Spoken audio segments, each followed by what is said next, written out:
Hello and welcome to the final Punters Inside Run for the year. Where is the year gone? We've got Christmas just around the corner, but racing, as we know, always continues, and in particular at Flemington with one of their Christmas meetings. I'm joined by Mick Sharkie. Mick, Brutality's not running this weekend. You must be at a loss. I'm relieved. I'm genuinely relieved. I don't have to keep throwing my hard-earned after Brutality week after week. Matty Lammy is just one of those horses. He just got me early, first up run. I thought, I'm going to keep backing you. You're going to win something. I think I need to separate now. Yeah, there's a few that have sucked me in over the journey. The biggest one early days was Palazzo de Crystal. Do you remember that horse? Yes. Real flashing light horse, and I reckon I backed it every start after I saw it early days, and probably finished a bit down over the long term. There's a point as a punter, I think we need to consciously uncouple from those horses. It is hard though. Yeah, it's hard. Yeah. You're better off in the long run, Matty. I've heard about that point. Haven't discovered it yet. Nick H, also from punters.com, will join us shortly to talk about racing at Randwick with the Randwick, the main event there. And of course, a little bit later on, we'll have the big call with all the tips from Punters Inside Run. So let's get to Flemington though. A couple of races to look at before we look at the JRA Trophy and the Sprint. We're recording this on a Thursday. It's still pretty grim outside. What sort of track are we going to be looking at? It is Flemington, so it does drain quickly. Last time I looked, it was only a soft 5 still, somehow. It feels like it's been running in Melbourne for about 2 weeks, but I think it'll be a good 4 just because Flemington drains so well, and Friday and Saturday look pretty good. We know a lot can happen between now and then, but I'm hoping for a good 4 because it'll suit most of my bets, I should say. All right, let's get to the JRA. 2,600 metres per sand, the favourite Noble Heights. The betting seems to revolve around those two to a certain extent. Cormorant. Sometimes these 2,600 metre races can be a little bit weak as far as depth. I think this one is in that category. Yeah, well, Persand's been contesting group races for his last 5 starts, and before that he was in open handicaps over distances short of his best. So, generally speaking, when he gets out to this sort of trip, Lammy, he's running in a group race. He's the best horse in this race by a long, long way. It's just a matter of whether weight, that 6 kilos he's got to give the rest of the field, is enough for them to bridge the gap. Yeah, there's a reason he's got the 60 kilos. I do think it's only 2 hopes, Noble Heights and Persand, and I've gone with Noble Heights just because of that weight swing. I think they'll both settle in the first 3 or 4. They're both drawn really well, both rock hard fit, so you'd imagine both will be ridden quite positively, and I think those two will fight it out, but I just had a slight leaning to Noble Heights because of the weight difference. So you've gone Noble Heights? Yep. I've gone Noble Heights as well. I think that Kissinger form is actually better than we thought a couple of starts back, and it's been a good couple of runs from Kissinger. Where did you land? I'm a Persand man. You're a Persand man. I am. I'm a Persand man. I've always been. So I'm going against the tide with you two fellas, but I think the great part of this race from a spectacle will be the point that Lammy mentioned. They're both going to land in the first 3 or 4. Mm-hmm. So they're on-speed horses, natural free-flowing horses that want to get going into a race sort of by the 600, I reckon. So it'll be a pretty good clash, I'd like to think, from the 400 on. 2 good, tough stayers. One that's been up for a while, one that's probably got a little bit more room to improve, but they'll be having at it from the 400. Should be a good race to watch. It should be, and there's a pretty long tail to it, Matty. Yeah. Oh, yeah. All right, let's get to the Kensington, 1,000 metre scamper down the straight. Now, Alpha One is staying in Sydney. That makes it a little bit easier for us. It does. It hurts the price though. Sure. Rose Quartz went up around the $4 mark, so that would have been nice. I think it's around the $270, $280 price now, but just a real straight track specialist, Rose Quartz. It's had the 4 starts, 2 wins and a minor placing. The one miss was 2 back on a soft 7, but just hates wet ground. Just doesn't go on it at all. If we do get to a good 4 on Saturday, I think it'll prove extremely hard to beat. 1,000 metre record doesn't look amazing on paper, but I think the Flemington 1,000, it's sort of more of a test for those 1,100, 1,200 metre horses, so I'm not too concerned about its record on paper. Jumps from the inside gate now after a couple of scratchings, but small field, that shouldn't be an issue. Mickey D should be able to find the A ground. You mentioned the straight. Hal Vorson's first up run down the straight was good. Yeah, it was great, and he's an absolute gun down the straight, isn't he? Yeah. He was 3rd in this race last year. The winner carried 57, he carried 60, so he's got a bigger gulf to bridge with those down in the weights, but I think this is probably an easier race. He's right in there with a solid each-way chance, and we're still getting each-way odds with 2 scratchings out at this point of the game. But yeah, I'm with Rose Quartz as well. Graham Begg places his horses so well. On top of the ground is the key. I think she'll land sort of 3rd, 4th, 5th, somewhere like that, Lammy. Yeah. And that turn of foot she does have. We saw it last time at Caulfield when she ripped home. Yep. Esther La Rocca's got former and Bella Nipotina, Group 1 form.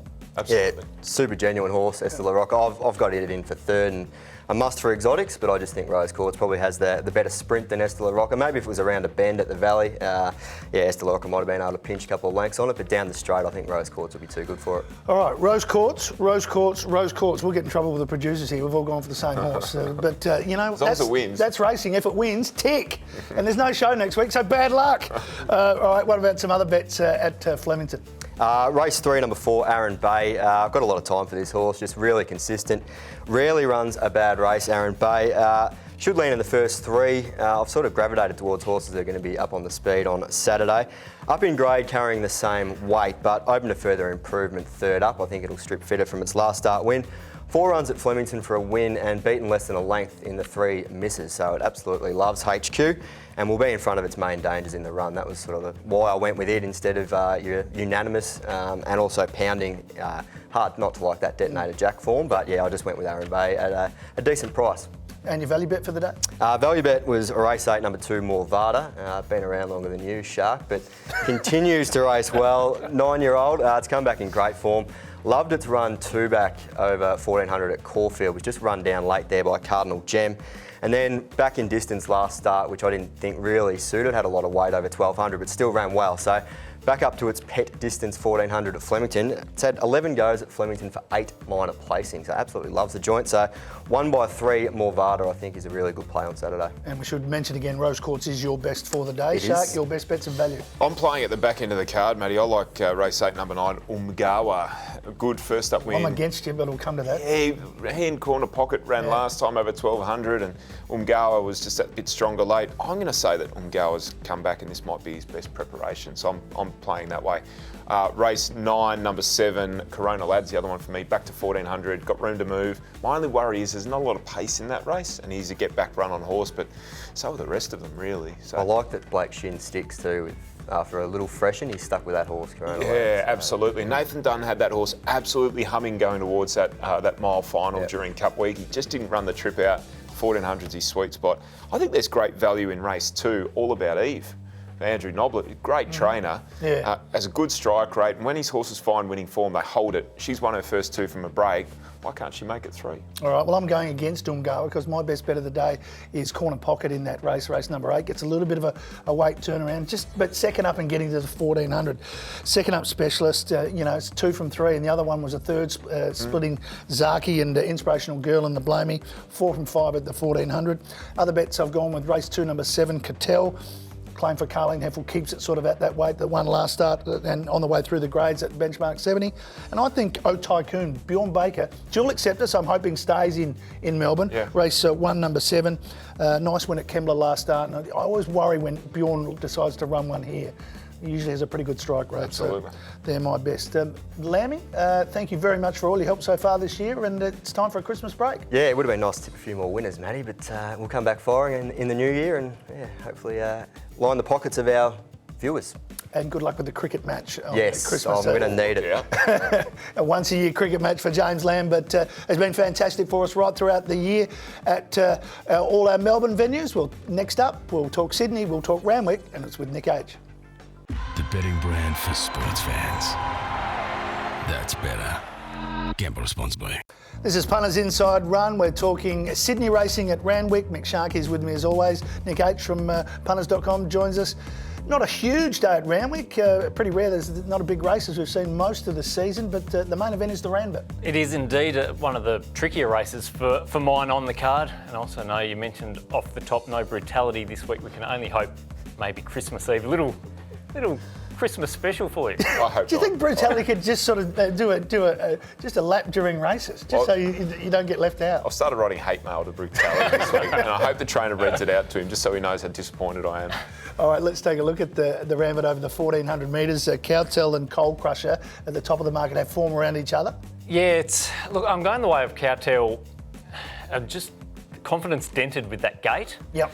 The form is good enough for mine. Coal Crusher's obviously got the big weight going really well as well. But I think I'll be playing the exotics here. I think Hluchaniuk back to the 1400, nice draw, is a chance. And Knight of Power down the bottom there can run well fresh, yet to win fresh, but 4 minor placings. So I think I'll just play the exotics rather than go too big on Cowtail. Hardest horse to get my head around is the Mar Eustace horse. Amish boy, I just can't work that horse out. Now, you may have worked it out. You may have worked me out, Matty, so far, but I'm not quite right. I'm sick. And I'm going to back Amish Boy. No. I know he hasn't won in probably, 3 years? Yeah, it's a horse that I just let go very early on. Yeah. No, I'm grabbing hold. I think this is the weekend. He's been... So when he said you're dropped, you said, do you want to go out with me? Yeah, brutality out. Amish Boy. Who's the next worst that I could associate myself to? Tell me why you're going with this horse. Well, they've kept him over sprint trips so far this prep. I thought his jump out early on he showed enough, but they've just been racing him into, I hope, form and fitness. Certainly fitness. I thought his last run at 1400 was a better indication of perhaps him getting back to something like his best. It wasn't long ago that he was steaming home in Magic Millions races and everything else and running huge races. I'm going to say that he's better on his Sydney leg. I'm going to hope that. And it is an open race, so you never know. Well, miracles. It's very polite. It's very polite. It's Christmas time. Miracles do happen. Okay, They do. Could believe. Yeah. So let's recap. You're with Coattail on top. On top. We'll go Hluchaniuk and Night of Power for the value there. I'm with Hluchaniuk. As you say, just 4 weeks off between runs, back to the 1400, freshened up, got a good record at 1400 and drawn to get a nice draw just in behind the leaders. Every time I see Hluchaniuk in, is it just me, or do you think of the B52? I think of the B52 every time. Yeah. And just start singing it. Yeah. Yeah. Hluchaniuk, baby Zoo. Well, if it wins, I'll be singing on the weekend. Don't remember that. What about some other bets? Your best bet, other bets and value? Yeah, best bet in the last with Frumos. Got to go again with her. Obviously, we know what happened last start with Barrier 1. Looks short here, but Barrier 6, J-Mac aboard. I actually thought she might have been a little bit shorter. I think it was mentioned after last start, Kieran McAvoy said if she got the run, she would have exploded. So got to go with her in the last. Race 6, number 1, Arnold is another I like. He performed really well early in his prep last campaign.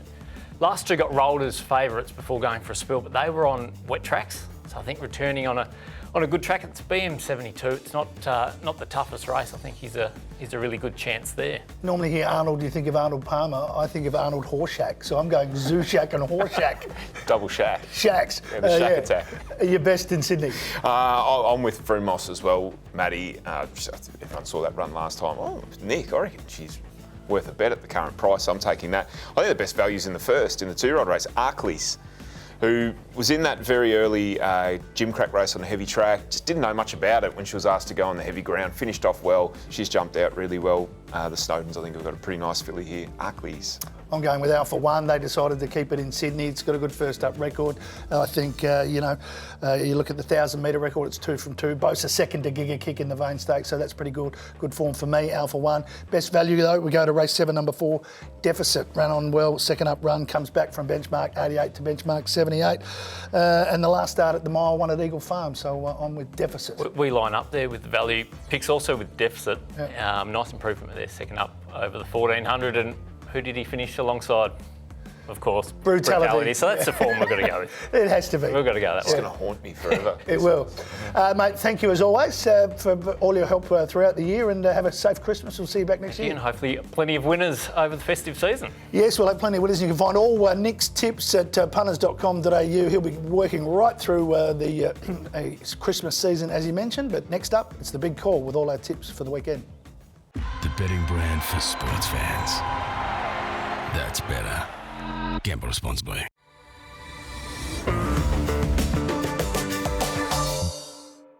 Oh, it's time for the big call on Punters Inside Run, the segment where we just give you all the tips that we've been through and racing at Randwick and Flemington. Shark, take us through James Lambs' selections at Flemington. Righto, he is with Rose Quartz, Matty, in the Kensington Stakes, the feature sprint of the day. In the feature staying race, the JRA Trophy, he's with Noble Heights, number 3. His best at Flemington is Rose Quartz, race 7, number 6. His next best, Arron Bay, race 3, number 4. And his value bet is Morvada, race 8, number 2. He's about 100,000 years old, Morvada. He just keeps going. He's against us too. Yeah. Nick H has been tipping for punters.com, and his best in the Randwick, the main race at Randwick, is number 9, Coattail. His best bet is Frumos, race 10, number 6. He's backing up there. His next best is Arnold Hluchaniuk, just Arnold, race 6, number 1. And his value bet is race 7, number 4, Deficit. Take us through your best, mate. Right, my best, thank God, no brutality this week. Kensington Stakes, I'm with Rose Quartz, number 6. I'm with Persan number 1. The JRA Trophy, and I'm with Amish Boy. I've traded out one non-winner for another non-winner That's in the unbelievable. Randwick at Sydney. Yeah, my best at Randwick is race 10, number 6, Frumos, and my value bet is Arcleys, race 1, number 4. I really like her, Matty. It's around $9 or $10. I reckon she'll give you a good That's a run for great your start money. to the day. Yep. Yeah. And your best bet at Best Flemington? at Flemington, Umgawa, race 8, number 9. Next best, Corona Lad, race 9, number 7. My value at Flemington, All About Eve, at race 2, number 4. Again, around that $8 or $9. I do like that. I did look at that and almost made the final. My best bets, I'm with Rose Courts as well, so we're all with Rose Courts in the Kensington. I'm with Lammy, I'm with Noble Heights in the JRA, and in the Randwick, I'm with Hluchaniuk, number 6. My Randwick best bet is Alpha 1, that's race 5, number 6. Value bet is the same as Nick's. Deficit, race 7, number 4. And at Flemington, I've gone with Corner Pocket. Really keen on Corner Pocket, actually. Race 8, number 1. Next best is early in the day, race 2, number 7, Cotel. My value bet is race 1, number 7, so Tycoon. So I might have to have a couple of bets in that race. And it's time for the quaddie. Well, we were right last week. We got it right last week. You nailed it. Yes, easy. Well done. Got it easy. Well done. So we'll do it again, and we're skinny in the first leg, 1, 2, 3. In the second leg, 1, 2, 3, 6. Again, just the 3 runners in race 8, 1, 2, 9. But you've got to go wide in this last race. Oh. It is very difficult. 2, 7, and then you got 12, 13, 14, 15, 16, and 17. What are the supplementaries, Marianne? 35% for $100. Mate, that's it. We're going to have a bit of a break. We will, Matty, but we'll be back. We will. Bigger and better. Certainly bigger after Christmas, After Christmas, and New Year's, yeah. But you make a very good point. Thanks for all your help. We will be back on Punters Inside Run next year, and it will be a fact. We will be bigger and better, so you watch out. You watch this space, and you can subscribe below. Thanks for being a part of it for 2022. See you next year. The betting brand for sports fans. That's better. Gamble responsibly.